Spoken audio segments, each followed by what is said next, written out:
হঠাৎ করে নয়, প্রধানমন্ত্রী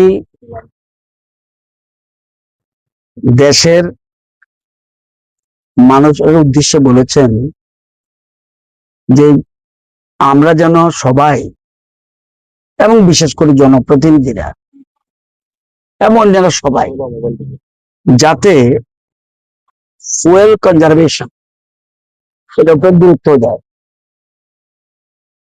কারণ আমাদের যে ফুয়েল রয়েছে এটা নির্দিষ্ট কিছুদিনের জন্য রয়েছে। আমরা যদি সবাই এই ফুয়েল কনজারভেশনের দিকে নজর দেই, একদিকে যেমন আমাদের ফুয়েল কনজারভেশন হবে, অপরদিকে আমাদের পরিবেশ ঠিক থাকবে। এই ডাকে যেন সবাই সাড়া দেয়।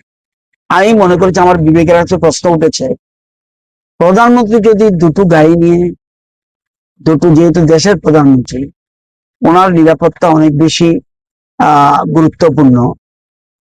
আমি কালকে সিদ্ধান্ত নিয়েছি যে আমার যে দুইটা এসকর্ট আছে সেই এসকর্টটা ডিজিপির উদ্দেশ্যে চিঠি দিয়ে বলেছি আমার দুইটা এসকর্টে যেন তুলে না হয় আজকে থেকে।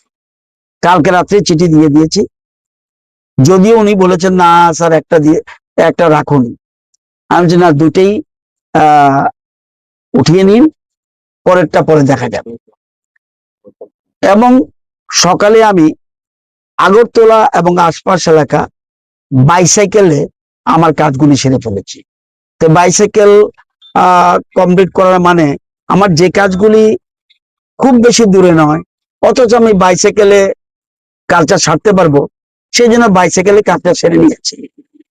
এরপরে আমি ভাবলাম এখন অফিসে আসবো, তো অফিসে আসার জন্য সেজন্য ইলেকট্রিক অটো খোঁজ করেছি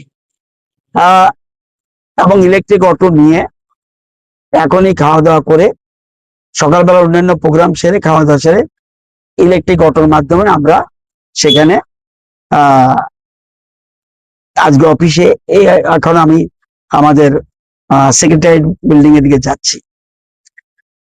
আমি হিসাব করে দেখেছি যে আমার যে গাড়িটা ব্যবহার করি এটা যতটুকু কম ব্যবহার করা যায়, ব্যবহার করব না কখনো এরকম কথা বলছি না, যতটুকু কম ব্যবহার করা যায় ততটুকু আমাদের ফুয়েল কনজারভেশনটা বেঁচে যাবে।